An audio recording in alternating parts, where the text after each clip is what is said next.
WSO is a... As this winter storm comes to an end, crews are working to clear the last of the snow from the streets. We continue our team coverage in your area.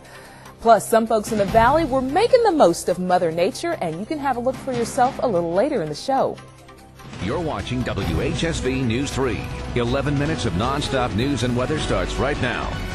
Good evening. Thank you for joining us tonight. I'm Mary Pulley. Well, I'm sure you want to know what you can expect for the rest of your weekend. So to kick off our team coverage, we check in with Chief Meteorologist George Hirschman, who is live on Court Square. George. Hey, Mary. It's really a pleasure to be out here. It is just wonderful winter-like and a wee bit cold. Some good news. The winter storm warning has been canceled for the entire valley viewing area. Still in effect until Sunday morning for Highland, Pendleton County, and also the western portions of Hardy and Grant. Still could see some snow up there, especially on the western-facing slopes. Here in the valley, we're not really looking for much as far as snow at all. As you can see on the graphics, most of the system now has moved to the northeast, and we're actually looking at a few stars in the sky, very clear out here, but it's allowing for some more cooling. Well, therein lies the next problem with the weather.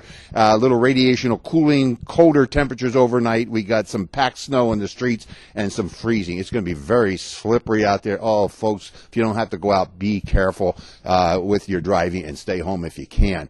We're going to take a look now what's happening down Stanton Way and turn you over to Phil Townsend.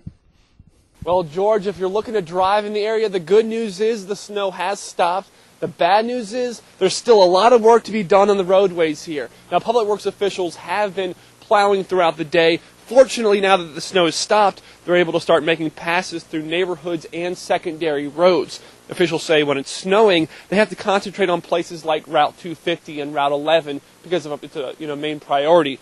Now, officials say the plan is to continue working throughout the entire night. Finally starting to taper off with the snow, so now we can start charging hard and we won't be inundated with the snow falling, covering our tracks. And officials say after they charge the neighborhoods, the next priority is making sure they can widen some of the paths here on the lanes, because when the snow has been plowed, it sort of decreases the size of them. Now, continuing our team coverage is Zach Choate in Harrisonburg. Zach, what are we looking at up there? Believe this? It has actually stopped snowing here in Harrisonburg, but the damage that's done. Take a look at some of the snowfall totals. We'll get that a little later in weather, but right now here in Harrisonburg, you got about good 16 and a half inches, so a big downfall here in Harrisonburg. If we can, let's take a look at some of the roads tonight here in Harrisonburg. You're taking a look at 33 and North Main, and I also drove to one of the busiest intersections on a daily basis, 11 in Port Republic, and as you can see, very quiet tonight. Harrisonburg Public Information Officer Miriam Dickler says the roads tonight are still not in the best condition to drive on, but what about tomorrow? But really, people should, make a judgment about whether they can drive, whether their car is up to the challenge, and whether the roads around their house look passable tomorrow. That's really the best rule of thumb I can give. For all of tomorrow's church cancellations, you can look at the bottom of your screen or just go to our web channel at WHSV.com. And now for continuing coverage, we go up north to Winchester with Cassie Beofist. Thanks, Zach. Well, here in the northern Shenandoah Valley, things are quieting down in terms of snowfall, but man, this is one for the record books. Let's go ahead and take a look at some of our totals. Winchester receiving about 19 inches, Berryville 22 inches, also 22 inches in Front Royal, Hedgesville, West Virginia picking up 19 inches. Thank you to everyone who submitted your snowfall totals to us. I did want to mention that the city of Winchester is on Snow Plan B. Only cars with snow tires, four-wheel drive, or chains should be out, so the best advice, just stay inside tonight.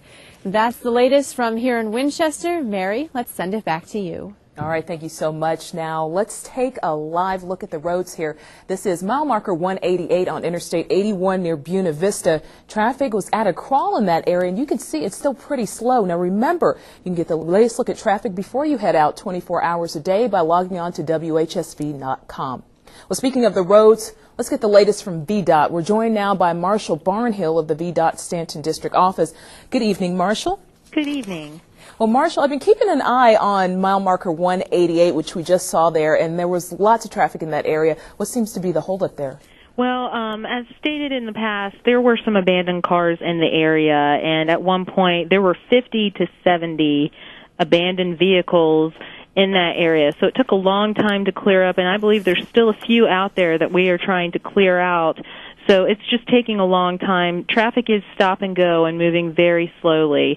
Just because traffic is starting to move, though, we are not suggesting people go out on the roads because conditions are still hazardous. Okay, so what's the rest of the interstate in the Shenandoah Valley looking like right now? Any other delays? There are some delays in Augusta County as well, between mile marker 220 and 180. We had the same instance there with some of these abandoned vehicles from earlier today, and that's going to take several hours to clear, so it's going to be a while, but once again, traffic is stop and go and moving slowly. And I know earlier you had mentioned that when people are out on the roadways, it makes it counterproductive for crews. Is that true? It does, actually, and we are advising people to not get on the roads unless there is an emergency, and that includes tomorrow morning. It's the way we can be most effective with plowing the roads is if other cars are not on the roads. Certainly some good information. Marshall Barnhill, thank you for joining us from the VDOT Stanton District Office. Thanks for joining us tonight. Well, a little later in the show, we'll hear about the progress of crews in the city of Waynesboro and how they're making progress of clearing roads down there. But for now, we're taking a look around the state. So many drivers had an unexpected break on the roads today. In Rockbridge County, more than 500 drivers were stranded today alone. This is according to fire and rescue crews who work that area. They borrowed vehicles from four-wheel drive vehicles so they were able to get up and down the interstate and help some other people. And we're going to take a look also at what people were going through in Charlottesville. It was pretty much some of the same stuff. Dozens of vehicles were sidelined on routes 29 and 20, and it kept police very busy. State police say statewide they've responded to more than 4,000 service calls. Winter weather has also been blamed for at least one death in Carroll County. Area then. It's bad way people just park the cars in the middle of the road. We can't get the roads pushed. We can't work them. Officials say I-64 east and west of Charlottesville was moving pretty slowly today. They had a few delays there as well. West Virginia's Governor Joe Manchin has declared a state of emergency to deal with some of the problems caused by massive snow. Here's a look at the West Virginia Turnpike, and there were reports of people being stuck for more than a dozen hours. About 200 guardsmen were out helping those stranded drivers. And this is a look at National Guard soldiers helping stranded people near Charlottesville today. The drivers were taken to about 10 different centers to receive food and water. The Virginia Department of Emergency Management was also taking food and water to stranded drivers. This comes just one day after Governor Kane declared a state emergency due to severe weather conditions. And today, Governor Kane announced that hundreds of additional guardsmen will be out to help people battling the storm. About 750 will be on duty Sunday afternoon. However, he's urging drivers to keep themselves out of harm's way. In a statement today, Kane writes, "While state authorities remain vigilant in our response effort, I strongly encourage Virginians to stay off the roadways to avoid accidents and ease snow removal." Now.